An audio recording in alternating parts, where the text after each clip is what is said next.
भगवान श्री कृष्ण की वांगमय प्रतिमूर्ति श्रीमद् भागवत महापुराण दूर दूर से आई हमारी माता बहन श्रोतागण भक्तगण, हल्ला गुल्ला में साथ देने वाले छोटे छोटे बच्चे, सभी लोगों से जय श्री कृष्णा, राधे राधे। सिय राम मैं सब जग जानी, करहूँ प्रणाम जोर जुग पानी। सभी भक्त वृंदों के मन मंदिर में ईश्वर का दर्शन करते हुए ये दास अनिरुद्ध आप सभी को नमन वंदन, सबका बहुत बहुत अभिनंदन करता है। भक्तों, सुंदर सी कथा का आयोजन अग्रवाल परिवार की ओर से श्री महावीर प्रसाद जी अग्रवाल बड़ी श्रद्धा, बड़ी भक्ति, बड़े भाव से आप कथा का आयोजन करा रहे हैं। आप परीक्षित हैं इस कथा के। और मैया श्री आशा देवी जी, इनका नाम भी आशा है और इनके अंदर आशा भी थी कि कन्हैया की कथा सुननी है, तो आशा देवी की आशा ठाकुर जी ने पूरी कर दी। हाँ, आशा एक राम जी की, दूजी आशा छोड़ दे, तो ये राम जी की आशा है। श्याम सुंदर की आशा थी कि वो मिले, उनकी कथा मिले, तो लो भक्त की अभिलाषा भला ठाकुर पूरी क्यों ना करें। आपके पुत्र बड़े संस्कारी श्री सुधांशु जी और मानिक जी के लिए सुंदर तालियां। बड़े सुंदर पुत्र हैं आपके और माँ बाप की बड़ी सेवा करते हैं। मुझे वो बच्चे बहुत अच्छे लगते हैं जो अपने माँ बाप का बड़ा ख्याल रखते हैं, बड़ा सम्मान करते हैं। मुझे उन बेटों से बहुत प्रेम होता है जो अपने माँ बाप से प्रेम करते हैं। मैं उन बेटों का बड़ा आदर करता हूं जो बेटे अपने माँ बाप का आदर करते हैं, क्योंकि मुझे लगता है कि मुझे ही नहीं लगता, शास्त्र भी यही कहते हैं और आपको भी लगता है, हमें लगता है कि ईश्वर ही हमारे बीच में माँ बाप के रूप में होते हैं। तो माँ बाप को इंसान की दृष्टि से बिल्कुल ना देखा जाए, माँ बाप को भगवान की दृष्टि से देखा जाए। भगवान कभी उनकी बात नहीं काटते जो अपने माँ बाप की बातों को कभी नहीं काटते। भगवान उनकी सेवा करते हैं जो माँ बाप की सेवा करते हैं। हाँ, तो भक्तों, कल तक की कथा में हम लोगों ने सुना कि बहुत छोटी सी उम्र में कन्हैया ने एक उंगली से अपने गिरिराज को, गोवर्धन जी को उठा लिया। ये गोवर्धन क्या था? इसके बहुत सारे अर्थ हैं, समझिएगा प्रेम पूर्वक। गोवर्धन का अर्थ है गौ का वर्धन।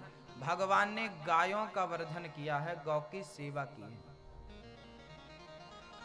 मानो भगवान गोवर्धन उठाकर ये भी कहना चाहते हैं कि देखो, मैं गोवर्धन की सेवा करता हूं, गायों की सेवा करता हूं, तो आप भी गायों की सेवा किया करो।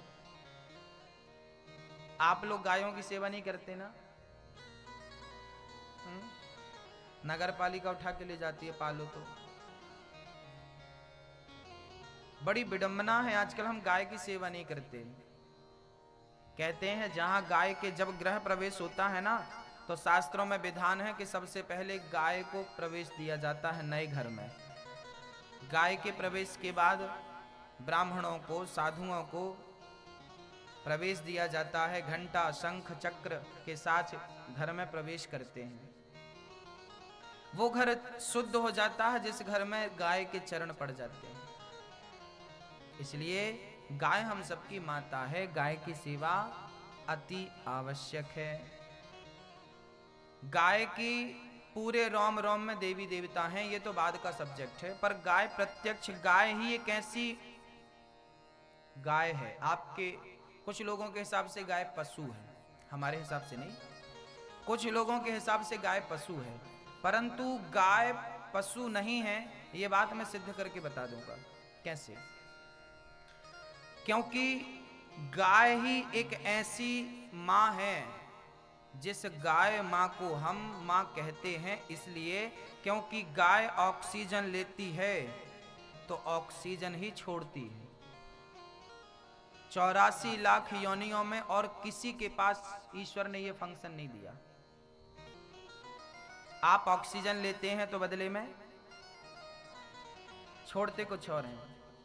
कोई भी हो, कुत्ता हो, बिल्ली हो, पशु हो, पक्षी, सबके साथ यही है जो आपके साथ है। ऑक्सीजन लेना है, कार्बन डाइऑक्साइड हमें छोड़ना होता। पर गाय, ऐसा हम नहीं कह रहे हैं, ऐसा साइंस कह रहा है। वेद पुराण तो बहुत पहले ही कहते थे, पर साइंस भी आजकल ठीक ठीक कहने लगा है। हाँ, तो गाय को आजकल साइंस भी सिद्ध कर रहा, गाय के मूत्र पर रिसर्च चल रहे हैं। कैंसर की बीमारी ठीक करने की शक्ति यदि किसी के पास है, किसी को कैंसर का रोग हो जाए तो डॉक्टर थेरेपी दे दे के मार डालता है। कैंसर का मरीज बीमारी से नहीं मरता, डॉक्टर की थेरेपी से मरता है। गाय के मूत्र में ही इतनी शक्ति है कि वो कैंसर जैसी बीमारी को ठीक कर सकता है, गाय के मूत्र में और हल्दी में।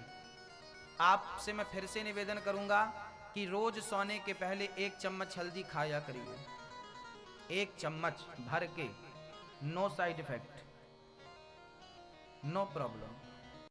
हल्दी के 1 लाख फायदे हैं, एक भी नुकसान नहीं है। 1 चम्मच, मैं आपको 1 चम्मच बोल रहा हूं, मैं 2 चम्मच खाता हूं। 1 चम्मच सुबह, 1 चम्मच शाम को। आप लोग कहते हैं ना एनर्जी कहां से आती है, हल्दी उसका कारण है।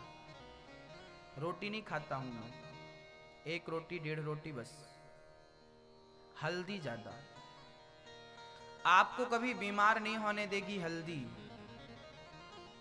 अधिक से अधिक हल्दी खाइए, 1 चम्मच पैक खाइए, नो प्रॉब्लम। बच्चों को खिलाइए, आधा चम्मच का आधा। आप तो बूढ़े लोग जितनी ज्यादा खा सको खा लो। कच्ची हल्दी, गांठ को अपने आंखों के सामने पिसवाओ बढ़िया वाली, और फिर वो 1 चम्मच रोज लो। बीमार ही नहीं पड़ेंगे आप, कैंसर कभी होगा ही नहीं उनको जो नित्य हल्दी का सेवन करते हैं। एनर्जी भी बनी रहेगी, कमजोरी नहीं होगी। बीमारियों से लड़ने की शक्ति हल्दी से मिलती है, रोग प्रतिरोधक होती है ना, एंटीबायोटिक है, ईश्वर की बनाई। हल्दी का सेवन करिए। भगवान श्री कृष्ण कह रहे हैं गाय की सेवा करो, घर में पालें भैंस और घोड़ा, पीकर दूध मुझे क्यों छोड़ा। ऐसा गाय माता कह रही है कि घर में पालें भैंस और घोड़ा, पीकर दूध मुझे क्यों छोड़ा। कि गौ पालन कर बनो ग्वालिया, गौ पालन कर बनो ग्वालिया, होय प्रभु अवतारी लगे मोहे, गौ माता प्यारी लगे मोहे, गौ माता प्यारी। हाँ, माखन छाछ दूध सब देती, करती सबको सुखारी, लगे मोहे गौ माता प्यारी। वेद पुराण सब ही उचारे, गौ सेवा सब कष्ट निवारे। गाय का गौशाला में कोई जाके सोने लग जाए मच्छरदानी लगा के, तो 15 दिन के अंदर उसका टीबी का रोग ठीक हो जाता है, ऐसा मेडिकल साइंस कह रहा है। मेडिकल कह रहा है, साइंस कह रहा है कि यदि आप गाय की सेवा करते हैं तो आपको कभी भी टीबी का रोग नहीं होगा। इसलिए हमारे यहाँ पंचगव्य पीने की परंपरा रही है। गाय की 5 चीजें से पंचगव्य बनता है, गाय का मूत्र, गाय का गोबर, गाय का दूध, गाय का घी, गाय का क्या बचा, दही। हाँ, घी, गाय का घी, दूध, दही, मूत्र और गोबर, 5 चीजें। इन 5 चीजों को मिला करके और पंचगव्य बना के पिया जाए तो अंदर की सारी बीमारियां समाप्त हो जाती हैं। ऐसा हम नहीं कह रहे हैं, मेडिकल साइंस कह रहा है। हाँ? खूब आनंद से। हमारे यहाँ ना पहले लोग बीमार, पहले इतने हॉस्पिटल नहीं होते थे, इतने डॉक्टर नहीं होते थे, क्योंकि पहले गाय होती थी। गाय माता थी ना, वो आपको बीमार नहीं होने देती थी, जैसे मम्मी बच्चे को बीमार नहीं होने देती, ऐसे गाय भी हमारी माता थी, हमें बीमार नहीं होने देती थी। गाय के दूध में ही सब कुछ था। जंगल की घास मास खा के आती थी और बढ़िया सा हमें दूध देती थी, तो उसका दूध अमृत होता था। सारे उसमें गुण होते थे, सारा जड़ी बूटियों का रस होता था उसके दूध में। इसलिए आप भी गाय का आदर किया करिए, गाय की सेवा किया करिए।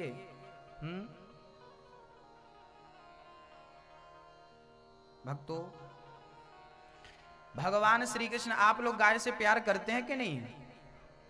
हाँ या ना? करते हैं, करते होंगे। गाय हमारी माता है। और आजकल ना गाय को लोग प्यार नहीं करते। आजकल लोग दूध नहीं पीते। आजकल लोग दूध नहीं पीते। आजकल लोग क्या खाते हैं? आजकल लोग पेप्सी पीते हैं, कोका कोला, पेप्सी, लिम्का, फलाना ढिमका।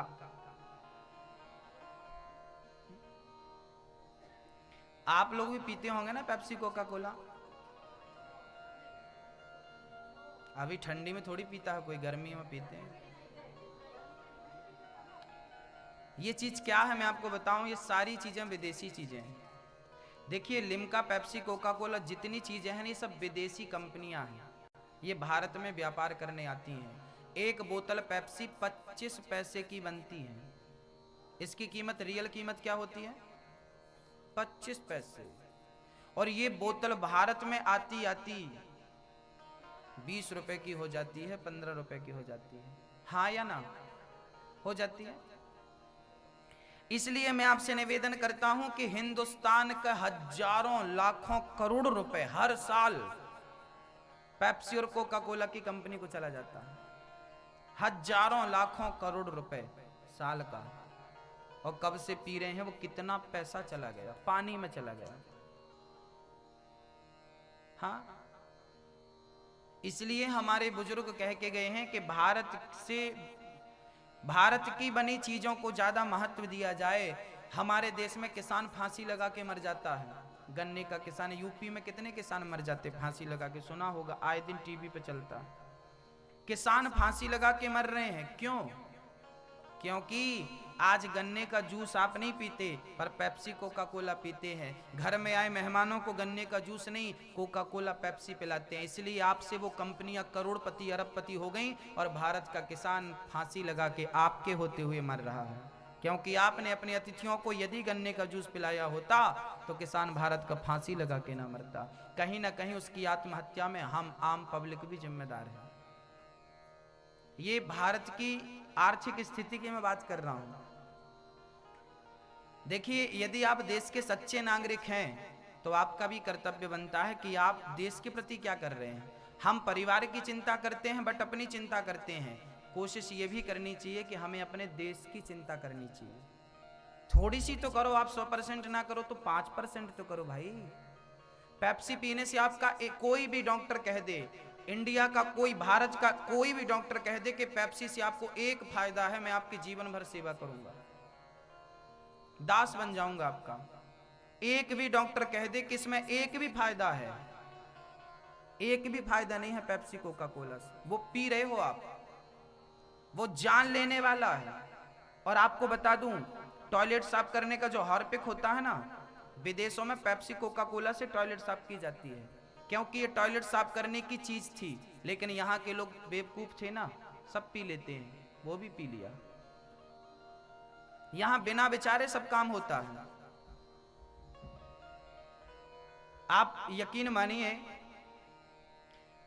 चाइना हमारे भारत में खिलौने भेजता है।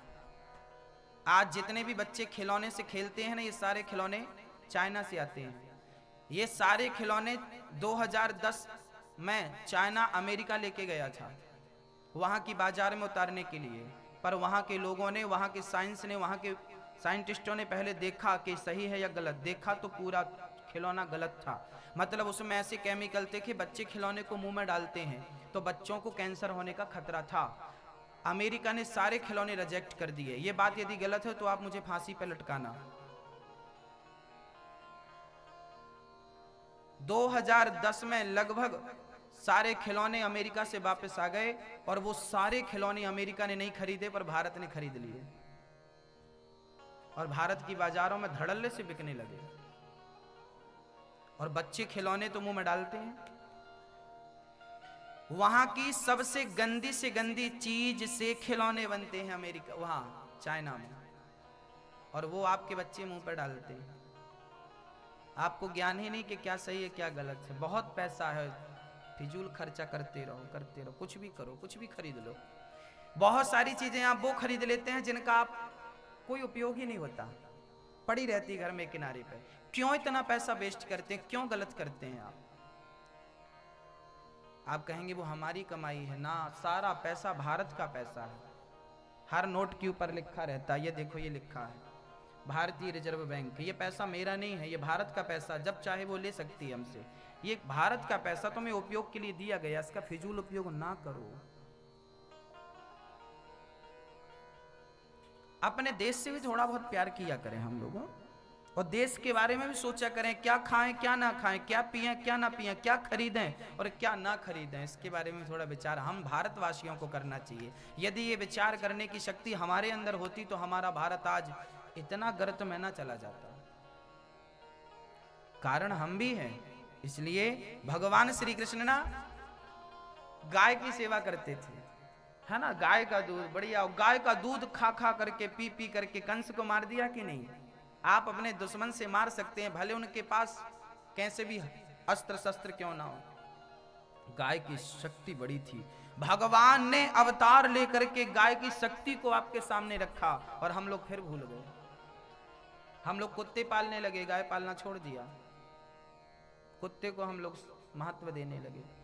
आइए चलते हैं आगे।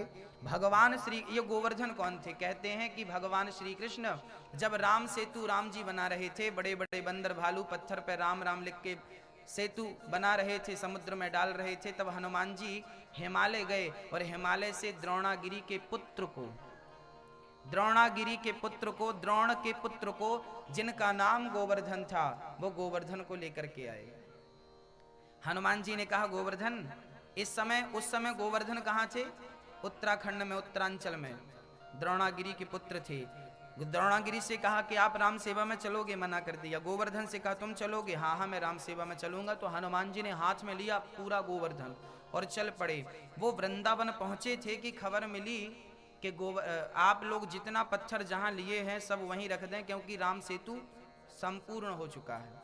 अब हनुमान जी तो चक्कर में पड़ गए। राम जी से कहा प्रभु मैं तो इसे इसलिए लाया था ताकि आपकी सेवा में ये लगे, तो इसने अपना परिवार छोड़ दिया आपके लिए, और अब बीचों बीच इसे रखेंगे तो ये रोएगा। अब गोवर्धन को हनुमान जी ने कहा कि आप वहाँ तो आप जा नहीं सकते, क्योंकि वहाँ कार्य पूरा हो गया है, आपको यहीं रहना पड़ेगा।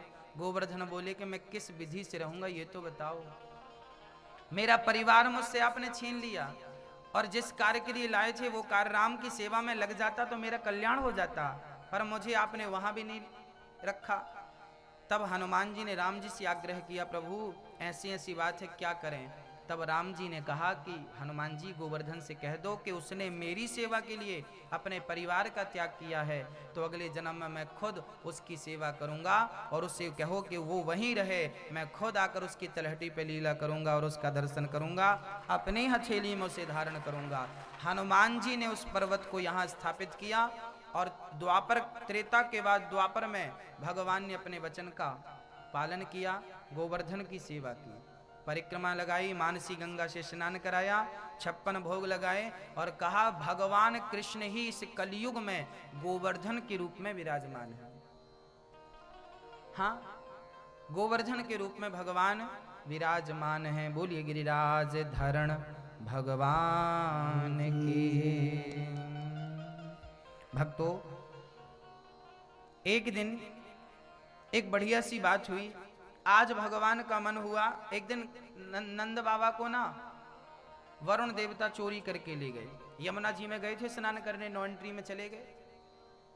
9 एंट्री मतलब रात के 2 बजे। यमुना जी ने शिकायत कर दी कि देखो हमें कोई जगा रहा है। भाई साहब आए, पकड़ के ले गए। यमुना के भाई कौन? यमराज। वरुण देवता पकड़ के ले गए, चलो भाई 9 एंट्री में आ रहे हो। अब यशोदा मैया ने देखा कि लाला तेरे बाबा को पतो ना है कहाँ चले गए, सुबह से लेके गायब हैं, पता नहीं कहाँ चले गए। अब तो मैया चिंता ना कर, मैं अभी लाऊं। सारे ब्रजमंडल में ढूंढा पर बाबा मिले ना आए। तब भगवान ने ध्यान लगा कर देखा तो बाबा वरुण लोक में थे। तुरंत भगवान वरुण लोक में गए और वहां से बाबा को लेके आए। वरुण देवता ने कहा सरकार आप यहाँ? भगवान बोले बिल्कुल हम यहाँ, हमारे पिताजी यहाँ हैं तो हम भी यहाँ हैं। बोले कौन आपके पिताजी? बोले वो आपने बांध रखा है कोने में। अच्छा ये आपके पिताजी हैं? अब तुरंत छोड़ा। अब नंद बाबा विचार करने लगी, राम राम राम राम राम, मेरे तनक से छोरा की इतनी बड़ी पहचान, बताओ इतने बड़े बड़े देवता आपको दंडवत करें। अब नंद बाबा ने ब्रजमंडल में डिंडोरा पीट दिया, भैया हम सबन का डाउट बिल्कुल ठीक था, ये भगवान ही है, ये कोई साधारण बालक ना है, बड़े बड़े देवता ही आपको दंडवत करें। अब सारे ब्रजवासी आ गए, च्योरे लाला तू भगवान है? कन्हैया बोले दारी के में हाँ मैं भगवान हूं, बोल का करेगो? ब्रजवासी बोले लाला करेंगे का, तू भगवान है तो बस एक इच्छा पूरी कराए दे हमारी। कौन सी इच्छा पूरी करेगो? बोले एक बार तेरे बैकुंठ को दर्शन कराए दे, हमने सुन राखियो हो कि थारो बैकुंठ बड़ो अच्छो है, एक बार तेरे बैकुंठ को मुकु दर्शन करनो है लाला, कराए दे, यही अभिलाषा पूरी कर दे, बाकी सब ठीक बा। अब तो ठीक है। भगवान बोले तो लगाओ ब्रह्मकुंड में गोता। वृंदावन में ब्रह्मकुंड कहाँ है जानते हैं आप लोग? जहाँ सोने का खंबा है, रंगनाथ जी मंदिर के जस्ट पास में, वहां पर सुंदर सा एक सरोवर है, ब्रह्मकुंड बोलते हैं। उस ब्रह्मकुंड में सारे ब्रजवासी ने डुबकी लगाई और सब के सब बैकुंठ चले गए। अब आंख खुली तो सब के सब बैकुंठ में। लाला अब सारे ब्रजवासी ढूंढने लगे, भैया मारो कन्हैया, कहाँ मारो कन्हैया? चारों तरफ देखा पर कन्हैया मिले ना। एक ब्रजवासी बोलो मारो कन्हैया, वो देख सांप के ऊपर बैठो, मुकुट लगे भाई मारो कन्हैया। अब ब्रजवासी एक दूसरे से बात करने लगे, तब तक उनके पार्षद गण आ गए, वहां के कार्यकर्ता आ गए, भाई चुप रहो, लाइन पे खड़े रहो, शोर गोल मत करो। अब सारे ब्रजवासी चुप है गए और जब लाइन पे लगे लगे दूर से भगवान का दर्शन किया तो एक ब्रजवासी बोले लाला मुकुट लगे मारो कन्हैया, ही सांप के ऊपर लेटो है। अब जाने लगे कन्हैया के पास तो वहां के कार्यकर्ताओं ने रोका, नाना ये भगवान है, इनको दर्शन दूर से ही करो, तुम बैकुंठ आए हो दूर से दर्शन करो, काम पे लग जाओ, यहाँ पे दर्शन। अब ब्रजवासी बोले कन्हैया तेरे बैकुंठ में तो मुझको बिल्कुल अच्छो ना लगे लाला। क्यों? अरे तेरे वृंदावन में तो हम तेरे संग कबड्डी खेले तो को बैल बना के तेरे ऊपर चढ़ जावे, पर तेरे बैकुंठ में तो तेरे दूर से ही दर्शन हो में। मुझको लाला तेरो बैकुंठ ना चाहिए, तेरे बैकुंठ से लाख गुनो तो थारो वृंदावन अच्छो है, लाला मुझको बैकुंठ ना चाहिए। सारे ब्रजवासी ने वृंदावन को नाम लियो, सारे ब्रजवासी वृंदावन आए गए। वृंदावन जैसी पहुंचे, लाला को धन्यवाद कन्हैया, कभी मुझको बैकुंठ मत भेजियो लाला, जब जब जन्म होए तो या वृंदावन में मारो जन्म होए। वृंदावन की महिमा बड़ी अद्भुत है भक्तों। यदि इन आंखों से वृंदावन को देखोगे ना तो वहां पे गंदगी दिखाई पड़ेगी, गंदी यमुना दिखाई पड़ेंगी, वहां नाली नाला उल्टा बहुत कुछ दिखाई पड़ सकता है। पर जब ज्ञान की भक्ति की दृष्टि से, भक्ति के चक्षु से जब ब्रज को देखोगे ना तो वहां के कण कण में, अच्छा वृंदावन का एक कण जब आप कोई भी धूल उठाइए ना तो वृंदावन की धूल पूरी दुनिया की धूल से अलग है। वृंदावन की धूल जब आप उठाते हैं ना तो एक धूल काली होती है, एक कण गोरा होता है, एक कण काला होता है। गोरी तो राधा रानी और काला तो मेरा कन्हैया है। बस ये राधा रानी कण कण में विराजमान है वृंदावन में, इसलिए बड़े बड़े रसिक जाते हैं और वृंदावन में जाके ब्रज रज से स्नान करते हैं, अपने शरीर पर डालते हैं और लौटते हैं उस ब्रज रज में। हाँ, इसलिए रज का फुल फॉर्म क्या होता है? रा। ब्रज, ब्रज का फुल फॉर्म क्या होता है? ब्रा मतलब ब्रह्म की, रा मतलब रज। ब्रह्म की रज जहां अवेलेबल है वो ब्रज है। ब्रह्म की रज आज प्रेजेंट में यदि कहीं है तो वो श्रीधाम वृंदावन। इसलिए जो राधा नाम न हो तो रस राज विचारो रो तो, ना हो तो कृष्ण अवतार जपे जा राधे राधे। राधा अलबेली सरकार जपे जा राधे राधे। नंगे पैर भगवान चले हैं ताकि मेरे चरणों से लिपट लिपट के वो रज खुद भी पवित्र हो औरों को भी पवित्र करे। ब्रज रज उड़ उड़ मस्तक लगे तो भक्ति मुक्ति मुक्त है जाए। ये ब्रज रज तो मुक्ति को भी मुक्त कर देती है, ऐसी रज है। इसलिए कभी वृंदावन जाओ तो ब्रज रज में जरूर अपना मत्था झुकाना और ब्रज रज को जरूर अपने मस्तक पे लगाना। और बिहारी जी के मंदिर जाना तो बिहारी जी के द्वार पर अपना मत्था जरूर लगाना और वहाँ जो भक्तों की पग धूली है वो धूली अपने मस्तक पर जरूर लगाना। यही वृंदावन जाने की सार्थकता है। हाँ,